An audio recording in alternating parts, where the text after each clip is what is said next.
বন্ধুরা যদি আপনারা ফোনপে, পেটিএম, গুগল পে কিংবা অন্যান্য অ্যাপ আপনারা ইউপিআই আইডি ব্যবহার করেন, তাহলে আপনারা কিন্তু ২০২৪ সালের এই নিয়মগুলি জেনে রাখুন। যদি না জানেন তাহলে কিন্তু আপনারা মহা সমস্যায় পড়তে পারেন। তো কি ২০২৪ সালে এনপিসিআই ইউপিআই আইডিতে নতুন নিয়ম কি চালু করেছে, সমস্ত কিছুই আপনারা এক এক করে জানতে পারবেন এই প্রতিবেদনের মাধ্যমে। চলুন বন্ধুরা ভিডিওটাকে শুরু করা যাক। বন্ধুরা এখানে বলছে গুগল পে, ফোনপে থাকলে অবশ্যই জানুন এই বিষয়ে, না হলে সমস্যায় বাড়বে আপনারই। আজ থেকে বদলে গেছে ইউপিআইয়ের অনেক নিয়ম। জেনে নিন কোন কোন বিষয়গুলি নিয়ে নতুন নিয়ম করা হয়েছে। নিত্যদিনই দেশ জুড়ে বেড়ে চলেছে অনলাইন পেমেন্টের সংখ্যা। সেক্ষেত্রে ইউনিফাইড পেমেন্ট ইন্টারফেস এখন দেশের পেমেন্টের সিস্টেমের অন্যতম সেরা পছন্দ।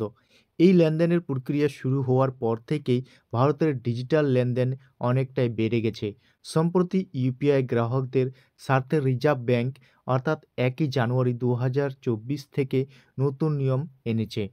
তো বন্ধুরা আপনারা এখানে দেখতে পাচ্ছেন ১ জানুয়ারি ২০২৪ থেকে নতুন নিয়ম আনা হয়েছে আরবিআইয়ের তরফ থেকে।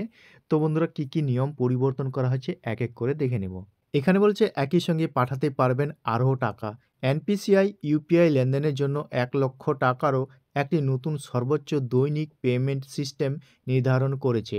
৪ ডিসেম্বর আরবিআই শিক্ষা এবং স্বাস্থ্য পরিষেবার ক্ষেত্রে পেমেন্টের জন্য ইউপিআই লেনদেনের সীমা বাড়িয়ে ৫,০০,০০০ টাকা করেছে। এক্ষেত্রে আগে লেনদেনের সীমা ছিল ১,০০,০০০ টাকা। তো বন্ধুরা আপনারা আগের যে পেমেন্ট করতে পারতেন আপনারা ১,০০,০০০ টাকা করতে পারতেন সর্বোচ্চ। এখন আপনারা ৫,০০,০০০ টাকা পর্যন্ত করতে পারবেন আপনারা ট্রানজ্যাকশন। তো আপনারা এই বিষয়ে করতে পারবেন। আপনারা শিক্ষা ও স্বাস্থ্য পরিষেবার ক্ষেত্রে আপনারা কিন্তু এটি করতে পারবেন। পরে দ্বিতীয় যে আপডেটটি রয়েছে, নিষ্ক্রিয় ইউপিআই আইডি বন্ধ হবে।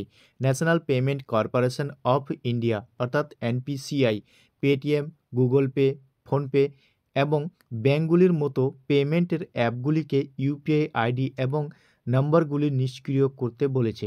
১ বছরের বেশি সময় ধরে যে ইউপিআই আইডিগুলি নিষ্ক্রিয় ছিল সেগুলি এবার বন্ধ হবে। ইউপিআই আইডি এবং লিঙ্ক করা মোবাইল নম্বরগুলি ১২ মাসের বেশি সময় ধরে লেনদেনের জন্য ব্যবহার করা হয়নি সেগুলি নিষ্ক্রিয় করা হবে। মূলত এই আইডিগুলিকে অপব্যবহার রুখতেই এই ব্যবস্থা নেওয়া হয়েছে। তো বন্ধুরা যদি আপনারা ইউপিআই আইডি তৈরি করেছেন এবং সেই ইউপিআই আইডি থেকে আপনারা ১২ মাসের মধ্যে কোনো যদি ট্রানজ্যাকশন না করেন, তাহলে আপনাদের সেই ইউপিআই আইডিটা ব্লক করে দেওয়ার কথা বলা হয়েছে এখানে। তারপরে বলেছে ইন্টারচেঞ্জিং ফি এবার থেকে ২,০০০ টাকারও বেশি এবং প্রিপেড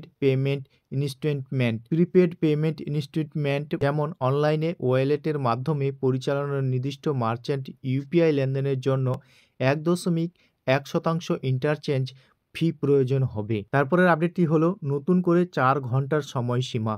অনলাইনে পেমেন্টের জালিয়াতি ক্রমবর্ধমান ঘটনা কমাতে আগে লেনদেনের করেনি এমন ব্যবহারকারীদের মধ্যে ২,০০০ টাকার বেশি প্রথমবার পেমেন্টের জন্য ৪ ঘন্টার সময়সীমা থাকবে।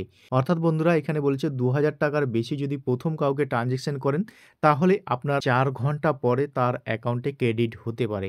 তারপরে বলছে শীঘ্রই ইউপিআই সদস্যরা ট্যাপ অ্যান্ড পে বৈশিষ্ট্যটির সক্রিয় করতে সক্ষম হবেন। তারপরে আপডেটটি হলো ইউপিআই এটিএম। আরবিআই দেশব্যাপী ইউপিআই এটিএম চালু করতে চলেছে।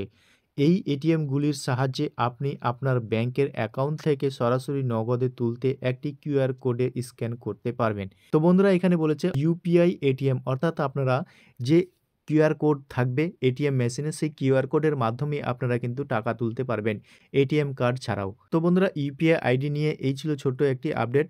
তো বন্ধুরা আপনাদেরকে কোনটা নিয়ম ভালো লেগেছে কমেন্ট সেকশনে অবশ্যই কমেন্ট করে জানাবেন। আর ভিডিওটা যদি ভালো লেগে থাকে একটা লাইক করে বন্ধুদের সাথে বেশি করে শেয়ার করে দেবেন।